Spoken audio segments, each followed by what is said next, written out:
Alors bienvenue dans notre émission Rencontre et aujourd'hui nous allons voir donc le frère Louis Jiménez, un homme qui a payé le prix pour que la vision que Dieu lui a communiquée puisse un jour se réaliser. On y va.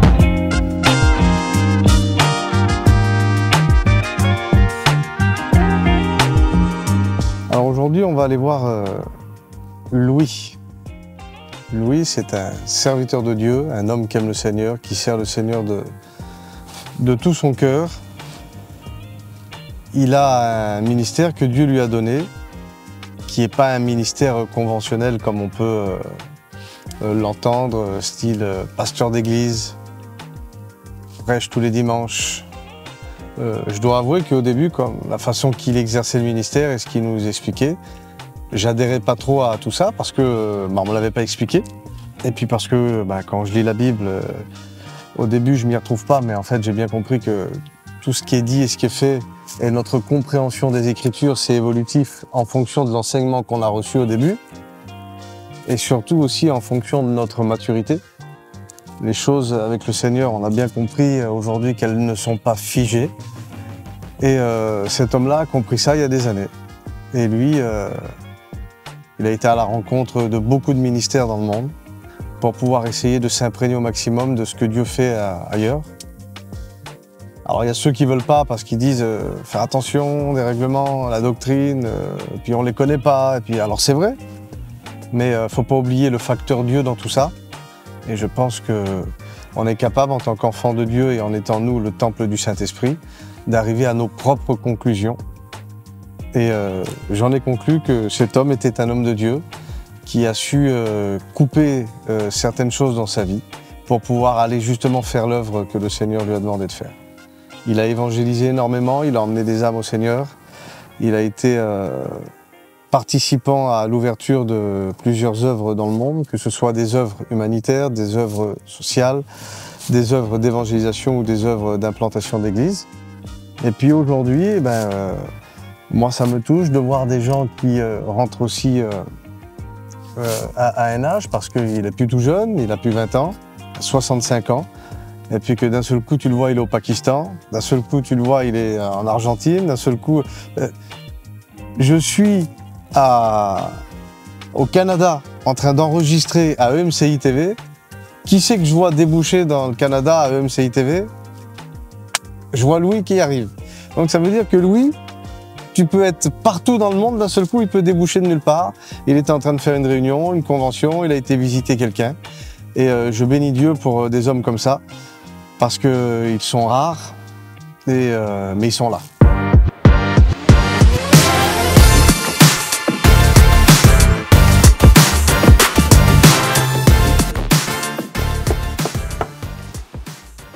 Chris, alors Louis, ça fait plaisir de te voir. Comment tu vas? Bien, bien. Bienvenue à la maison, viens. Je me rappelle, Louis, la première fois que je t'ai rencontré, c'était dans le terrain à Spider. Et on avait discuté parce que je venais de recevoir la veille le baptême du Saint-Esprit. J'avais parlé en langue, j'avais vécu une expérience forte. Et tu m'avais dit, tu viens de recevoir la puissance, le revêtement de puissance. Et c'est quelque chose qui m'a marqué parce que ça fait déjà une dizaine d'années. Et je te dis la vérité, j'ai toujours été curieux de te découvrir, mais j'avais aussi une retenue. Ah oui. Parce que j'ai été élevé dans un endroit où on me disait toujours qu'il faut faire attention à ce qui vient de l'extérieur. Et comme toi, donc, tu as un ministère qui n'est pas un ministère conventionnel, qui sort tout droit d'une école biblique, j'avais eu du mal un petit peu à me rapprocher de toi et tout ça. Mais aujourd'hui, avec le temps, parce que Dieu fait en sorte que les choses se brisent, et je pense que quand on est fidèle dans nos relations et quand on est fidèle avec le Seigneur, ce que le diable a voulu essayer de détruire avant même que ça commence, on sait que l'agneau a été immolé avant la fondation du monde.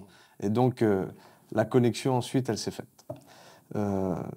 Tu as rencontré le Seigneur assez jeune, oui. C'est ça? Oui.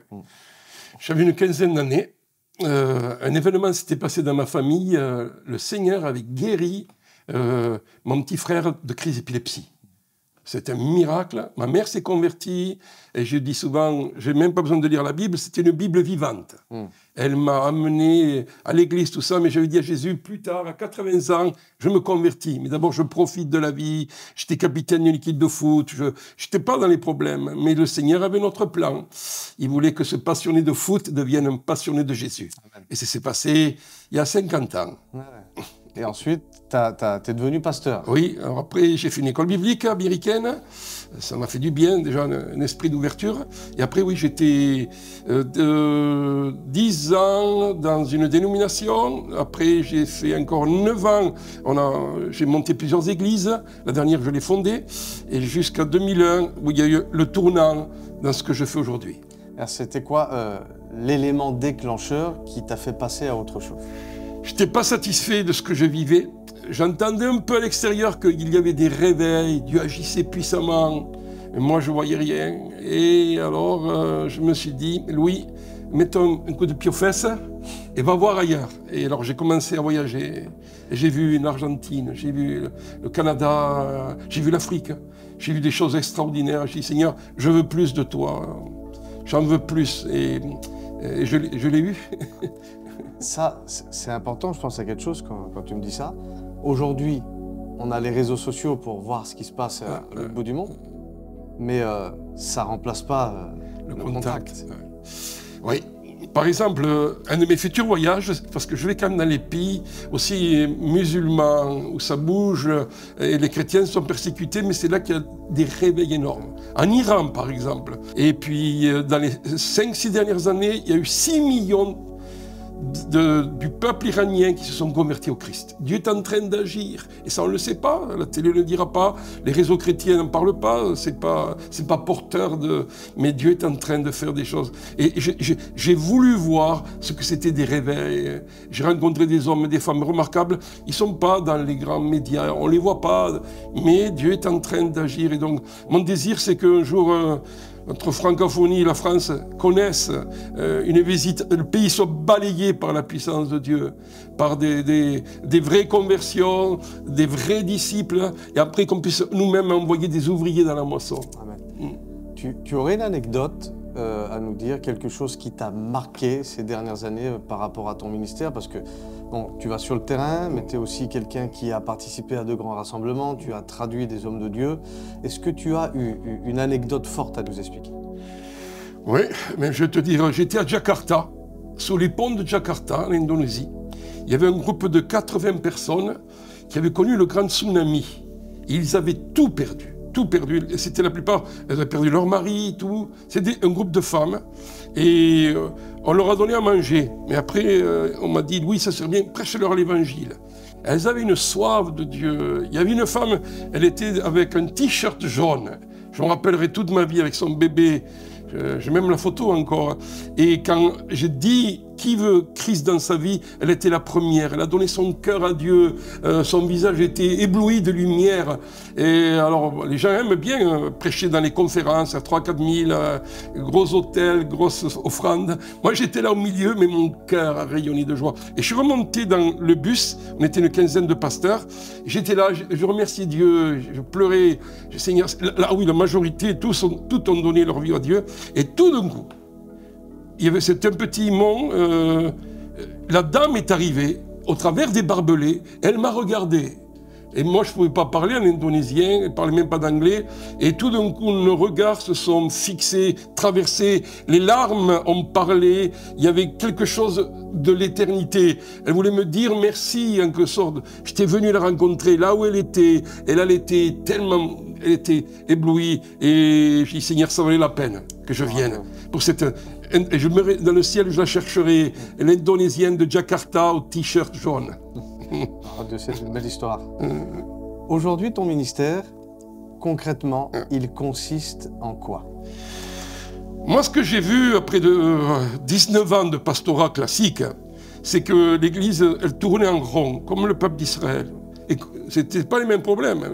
On a des problèmes de religiosité, de gens négatifs qui se plaignent, qui critiquent, qui murmurent, qui se divisent, des gens qui n'ont pas de but dans leur vie. Je disais là, des gens qui sont des fois même dans la compétition, des problèmes énormes, et on perd notre temps. Et Israël a tourné 40 ans. J'ai dit, Seigneur, moi je ne vais pas tourner en rond, pas possible. Moi je veux le pays, la victoire, la promesse, la liberté, l'unité. Moi je veux connaître tout ce que tu as prévu. Et donc, ça a été déclencheur. J'ai dit, je vais laisser l'église entre les mains d'un jeune. Je l'ai laissé, la dernière église que j'ai fondée. Et puis, je suis parti. Et mon désir, c'était d'abord réformer l'église, mais surtout accomplir le mandat Matthieu 28. Allez et faites de toutes les nations des disciples. Parce que j'ai dit, Seigneur, on ne fait pas des disciples. On fait des baptisés, on fait des convertis, on fait des membres d'une dénomination. Mais où sont les vrais disciples? Ceux qui changent le monde avec ta nature, ta maturité, ton caractère. J'ai dit, Seigneur, moi j'irai. J'ai répondu, moi j'irai. Tu m'envoies où tu veux, mais moi j'irai dans le monde. Donc je l'ai fait. Je l'ai fait en septembre 2001 et depuis ce jour-là, je continue à être fidèle avec mes petits moyens. Mais voilà, c'était ça. Je ne pouvais plus supporter cette question-là de tourner en rond et qu'on ne touchait pas le monde. Ouais. Et c'est quoi les défis que tu as? Parce que quand tu as une vision, tu reçois les choses du Seigneur. Au début, on est tout feu, tout flamme, on commence à faire ce qu'on a à faire, mais le diable, même s'il n'est pas omniprésent, il est quand même là. Ouais.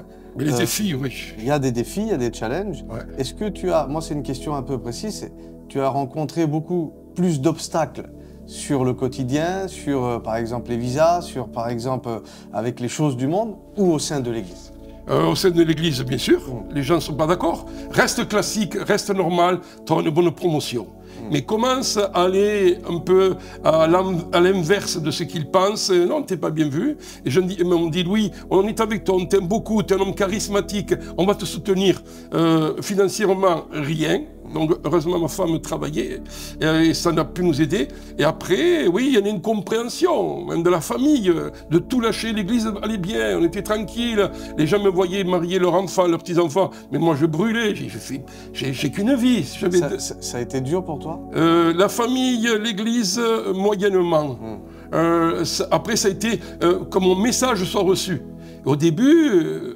Mais j'ai trouvé au travers des voyages qu'il y avait plein de pasteurs qui aspiraient, mais n'osaient pas le dire. Ils étaient fatigués, ils n'en pouvaient plus. Donc en tête à tête, on a commencé à parler. Mais ça a pris du temps. Mais quand le Seigneur a mis sa main dessus, alors la machine s'est mise en place. Ça a mis combien de temps à peu près pour que tu aies un roulement dans le sens où ton cœur soit libre, que les connexions se fassent, et puis que tu aies aussi ce témoignage où les gens te font confiance? Ouais, quelques années. Le Seigneur m'a ouvert les portes au Canada, et puis non, il a fallu quelques années. Ouais, maintenant, j'ai des amis. 5 à 10 ans. Oh oui, Et après, il y a des pays qui me se sont ouverts que j'aspirais pas. Le Pakistan s'est ouvert. Après, moi j'ai un ami à Montréal, le Liban s'est ouvert, et d'autres pays, là, des pays d'Afrique, les pays d'Amérique latine, grâce à... Après, c'était le relationnel. J'ai un relationnel au niveau latino et au niveau anglophone. Et ces amis-là m'ont vu, m'ont connu, ils m'ont dit, Louis, on va te faire connaître cet ami. On veut que tu... Et puis à petit, voilà. Ça n'a pas été la pub, ça a été... les gens m'ont connu. Dans le vécu, je suis un homme très relationnel. Je suis un homme de cœur, moi. Je suis un homme... Je donne tout. Et puis ça s'est fait. Mais il a fallu un temps. Tu as aussi autre chose dans tes combats. Quelque chose pour lequel tu te mobilises, c'est l'unité du corps. Oh oui. Moi, je le relisais encore, ce que dit Paul aux Philippiens. Il dit « Rendez ma joie parfaite, Philippiens 2, en vivant en plein accord, ayez un même amour, un même cœur, une unité de pensée. Ne faites rien par esprit de rivalité ou par désir d'une gloire sans valeur, mais avec humilité, considérez les autres comme supérieurs à vous-même. Que chacun de vous, au lieu de regarder à ses propres intérêts, regarde aussi à ceux des autres. Que votre attitude soit identique à celle de Jésus-Christ. » Je peux vous dire que là, tous, moi le premier, on a besoin de faire des progrès. Il y a du boulot. Il y a du boulot. Et, après, et Paul, il va dire le vrai problème actuel. Il le dit quelques versets plus tard, il dit dans 2, 21, tous, en effet, tous, il dit, en effet, cherchent leurs propres intérêts et non ceux de Jésus-Christ. dans tout ce que... Bon, ça fait quand même 43 ans que je suis ardu à plein temps, et j'en ai vécu, des vertes et des pas mûres, on pourrait dire. Mais j'ai vu, et même des grands, j'ai vu comment ils veulent tous amener le drap vers eux, ils veulent tous tirer vers eux, ils ont raison, ils ont la clé du réveil, il y a un mépris de l'autre, et c'est dommage qu'on ne soit pas arrivé avec un peu d'humilité, t'aimer, te respecter, mes manques, tu viens pourvoir à mes manques, et ensemble, on peut peut-être accomplir le mandat du Seigneur. Ça serait quoi pour toi? Alors, ça, on pourrait parler longtemps de ça, mais pour toi, en quelques mots, c'est quoi la solution pour régler ce problème-là? La solution, c'est qu'on s'humilie. La solution, ça serait qu'on se demande pardon. La solution, ça serait qu'on ait envie d'être avec les autres. Moi, j'ai entendu des réveils dans des grandes villes, comme en Argentine, et les pasteurs ont arrêté de faire des pastorales. Mais ils ont dit, je t'ai critiqué dimanche passé, c'est fini. Il y a eu vraiment une réconciliation. Et ils ont dit, dimanche prochain, tu viens chez moi et tu prêches chez moi parce que tu fais partie du corps. Il faut qu'on arrive à ça, il faut qu'on arrive. La France ne passera pas s'il n'y a pas un esprit d'humilité, de réveil, et qu'on se retrouve pour accomplir ensemble ce qui me semble le plus important. Faites des nations des disciples. C'est ça qui nous manque aujourd'hui. Jésus va revenir, on le sait. Mais il faut faire des nations des disciples. Ce but-là, Carlos Anacondia me disait, oui, l'Église peut être unie, au moins pour deux choses. J'ai dit, lesquelles? Adorer Jésus. Tous, vous êtes d'accord? Oui, adorer. Et après, allons et faisons des disciples évangéliques. Si on est d'accord avec ça, on peut être unis. Le reste, c'est secondaire. Alors, on sait, Louis, parce qu'on se connaît maintenant, que tu as un cœur pour être un réformateur et justement pour réformer certaines choses, et j'aimerais que tu puisses nous en dire quelques mots. Au niveau de cette histoire de réformateur, je crois et je suis convaincu que l'Église, que le peuple de Dieu, parce que je parle plus d'un peuple de Dieu, doit complètement changer de mentalité, changer d'état d'esprit, changer ses habitudes, parce qu'on tombe très vite dans du légalisme, dans de la religiosité, et on est sécurisé. Jésus, quand il est arrivé, il a révolutionné son époque. Les religieux se sont de suite ligués contre lui parce qu'ils changeaient leur méthode de voir, ils changeaient leur façon de faire, et ils étaient jaloux parce que quand Jésus passait, tout était changé. Et il nous faut du changement. Nous sommes dans une période complète où nous devons changer. Il faut que des hommes nous apportent un changement. Et pas seulement prêcher le changement, mais vivre le changement. Afin de vivre, oui, l'unité, l'amour, la qualité de disciple que Jésus a enfanté. Vous le voyez dans les évangiles. Jésus passait, venez, suivez-moi. Si quelqu'un veut être mon disciple, qu'il renonce à lui-même, à son ego, à sa soif de posséder, qu'ils me suivent. Les vies, un Pierre était changé, les gens étaient bouleversés et ils le suivaient. Il faut que nous suivions le mouvement de l'esprit, ce que Christ est en train de dire et de faire. Sinon, nous allons manquer le coche. Sinon, nous allons voir des belles églises, des beaux bâtiments, mais suivre la nuée. Dieu est en train de souffler, mes amis. Il y a un peuple nouveau qui se lève. Certains, ils sont déjà entrés et c'est notre tour. Oui, je dois me réformer. Et ça commence par une réforme de mon cœur. Et afin de suivre ce que le Seigneur est en train de dire et de faire. En 1993, on m'a parlé d'un grand réveil en Argentine. Donc je me suis payé un voyage, j'ai pris un contact et Carlos Anacondia m'a aidé sur place et je suis allé. J'ai vécu un grand séminaire, j'ai vu un peuple réveillé, rempli du Saint-Esprit. J'ai vu des signes et des prodiges que je n'avais pas vus. J'étais un bon pentecôtiste, je parlais en langue, mais j'ai compris que je n'avais pas compris grand-chose. Donc il faut avoir une mentalité enseignable. Je veux changer et donc j'ai commencé à voir, oui, je suis allé dans des endroits de réveil, j'ai vu les foules se convertir, j'ai vu des délivrances, des guérisons et puis j'ai dit Seigneur, moi je le veux, je le désire. Et donc il y avait l'histoire de l'église, j'ai encore tenu un temps dans l'église, mais après je me suis dit il faut que tu lâches tout. Et le Seigneur m'a dit à un moment donné, je vais te mettre dans une nouvelle compagnie d'hommes, avec des gens nouveaux. Et je devais laisser l'ancienne compagnie qui me retenait, qui ne voulait pas. Et je l'ai fait. J'ai laissé l'ancienne compagnie pour aller. Et au fil des voyages, j'ai rencontré des hommes, des femmes, des jeunes, remplis de Dieu, qui vivaient un réveil personnel et collectif. Et j'ai trouvé ma tribu, je me suis bien lié à eux, j'ai commencé, oui, à aller en Afrique, l'Afrique m'a touché. Ensuite, l'Amérique latine, au départ, je suis allé régulièrement voir et étudier les réveils avec Carlos Anacondia, j'ai rencontré Claudio Fraison, Scataglini, tous ces grands qui après sont venus des années plus tard en France par d'autres moyens. Et j'ai dit, Seigneur, merci parce que tu réponds à ma soif et je désire vraiment aller de l'avant. Et donc, après, ça a été mes contacts avec le Pakistan. J'ai un ami que j'ai connu à l'école biblique en 79 qui me dit « Louis, il faut que tu viennes au Pakistan. C'est dangereux, oui, c'est dangereux, mais tu viendras. » Et je suis allé, et là, on a fait des croisades en plein air, des milliers de personnes, des centaines ont accepté le Seigneur. Et quand ils ont vu la puissance de Dieu, par exemple, une femme qui avait eu un anévrisme, elle avait perdu la voix, et on a prié, j'ai prié pour elle au nom de Jésus, et au fur et à mesure, la parole est arrivée, à un moment donné, elle a dit « Jesus, Jesus, Jesus », et à un moment donné, elle parlait comme avant. Donc les gens se convertissent lorsqu'ils voient l'amour réel des chrétiens, que c'est une réalité, parce qu'on fait des actes humanitaires, on leur amène plein de choses. On a aidé dans le sud des enfants qui n'avaient pas d'école. On a bâti des écoles, pas moi seul, mais on était un ensemble. Et on a sauvé 150 enfants. Et ensuite, quand ils ont vu la puissance de Dieu, et là, on ne l'a pas, nous, on n'a pas ça. Et alors, les gens se sont convertis. En même temps, qu'est-ce qu'on a fait? Il y a une école biblique, et là, on a enseigné les jeunes dans cette mentalité, pas donner seulement une théologie pastorale, mais une théologie pratique. Voilà ce que c'est le ministère. Voilà par où je suis passé. Et ça a pu aider pas mal. Ils m'ont répondu, merci, pasteur Gimnès.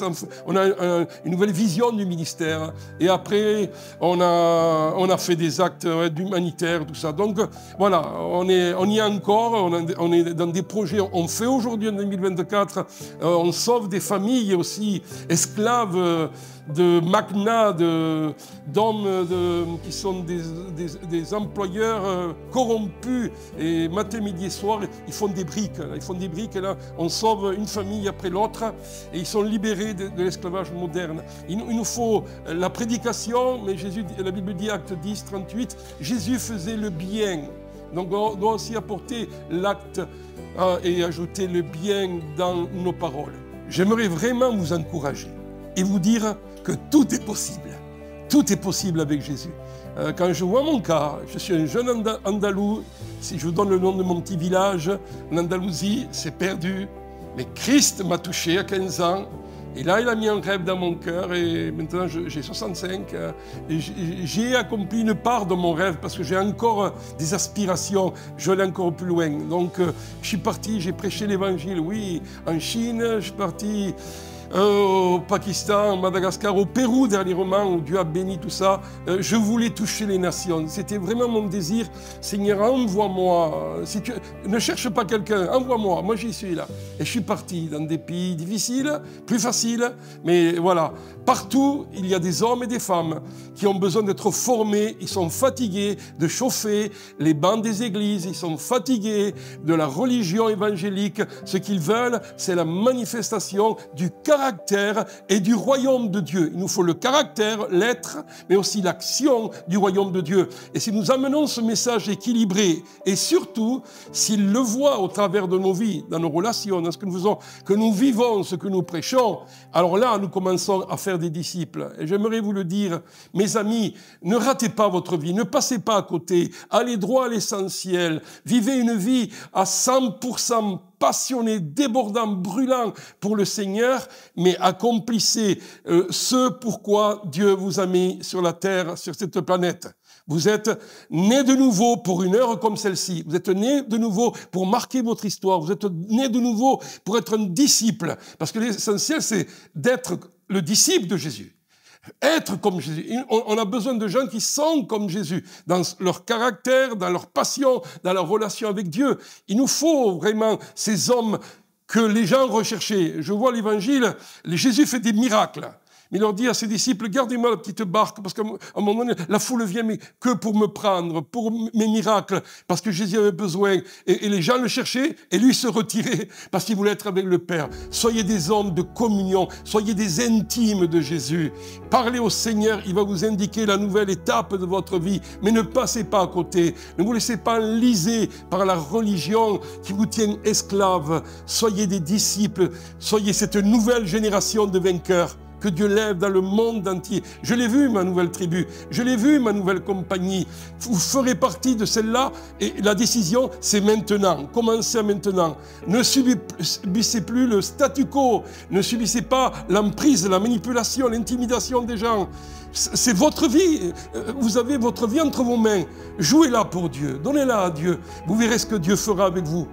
Extraordinaire. Des choses, moi quand je vois, je dis Seigneur, mais qu'est-ce que j'ai fait pour mériter cela? Simplement, j'étais un vase disponible à un moment donné. Il y a certains carrefours de ma vie, j'ai pas voulu plaire aux hommes, j'ai voulu plaire à Dieu. Et quand vous avez ça au fond de vous, Dieu vous envoie, Dieu vous bénit et il va vous envoyer des amis. Vous verrez ces amis-là, ils seront là du début à la fin. Parce que des moments difficiles, vous en aurez. Des moments où vous sentirez l'abandon, mais Dieu est avec celui qu'il qualifie, qu'il équipe.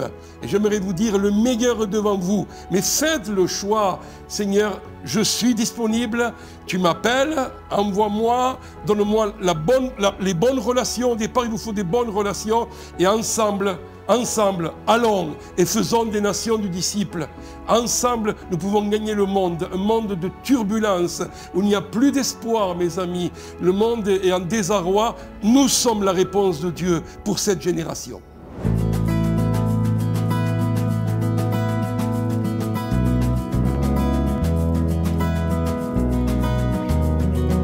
Que ce soit un rêve qui vienne de Dieu ou un rêve qui ne vienne pas de Dieu, l'endroit où le rêve va être déposé, c'est dans ton cœur.